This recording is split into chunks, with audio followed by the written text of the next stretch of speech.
Сообраќајни незгоди, повреди, загинати, трауми и загуби не само за настраданите, туку и за нивните семејства. Не е судбина во прашање, туку во прашање непочитувањето на сообраќајните правила и прописи. Нашиот колега Љупчо Цветановски, кој пред неколку години имаше многу тешка сообраќајна несреќа и животот му беше ставен во прашање. Го прашуваме, Љупчо, вие сте љубител на мокни возила, пасија на мотори. Како се случи таа сообраќајна несреќа? Дали беше ваша вина или вина на друг учесник во сообраќајот?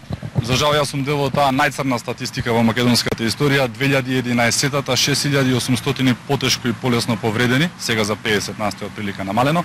Возев според сите правила и прописи со пропишана брзина со моторот, поминав на зелено, имав и оваа кацига која што буквално ми го спаси животот.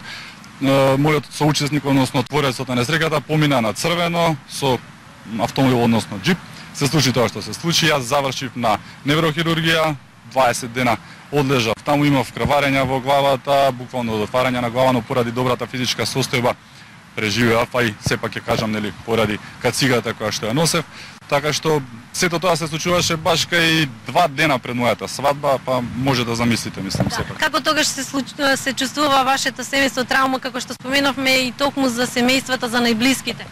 Јас само може да замислам како тие се чувствувале. Ви велам, значи се случи тоа 2 дена пред свадба, мојата тогаш идна сопруга, дали да мисли на мене дали ќе преживеам или не тој ден, или да откажува свадбата која што беше, тоа беше петок навечер, значи саботата, да го откажува сето тоа, или моите родители, сестра, пријатели, тоа претпоставам дека било страшно за нив. Јас бев под седативи, нели, и сите тие средства кои што таму ги користат во болницата, и буквално не ни знаев што и како се случило. Имав скршена клучна коска, тешка повреда на главата, менискус 3000 набиеници, и се за среќа се заврши како што треба, но пак ќе кажам, непочитувањето на правилата, основното на црвеното светло доведе до несреќата, а почитувањето мое за среќа на носењето кацига е причината што еве сега зборуваме. Најверојатно и немаше да зборуваме доколку не ја носев.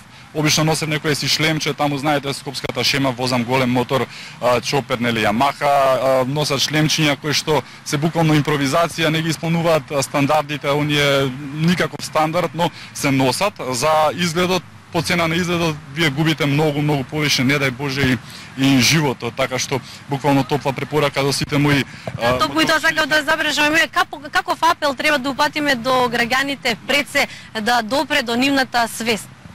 Па прво и основно почитувањето на правилата има многу сегменти, ги наброја и претходно и Мартин ги набројуваше, нели, почитувањето основното, носење на каиши, прилагодена брзина, одморен, слично за моторџиите, основното кацигата, нели, многу работи се сообраќајот сериозно и основно кај нас е во хаос. Секој што возел особено во Скопје, знаете, непочитувањето е препознатливо, на црвен семафор поминуваат по 2-3, тоа е најнормално. Многу работи треба да се направат за да се сменат овие работи.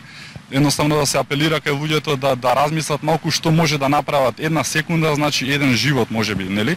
Така што треба да се работи многу, и оваа кампања е буквално дел од тоа кој што се надевам ќе ја поддржат сите, бидејќи значи животи, многу животи. 200 животи се изгубени минатата година поради токму неприлагодена брзина, најчесто користење на алкохол и било што, сите тие работи кои што не смеат да бидат дел од возењето.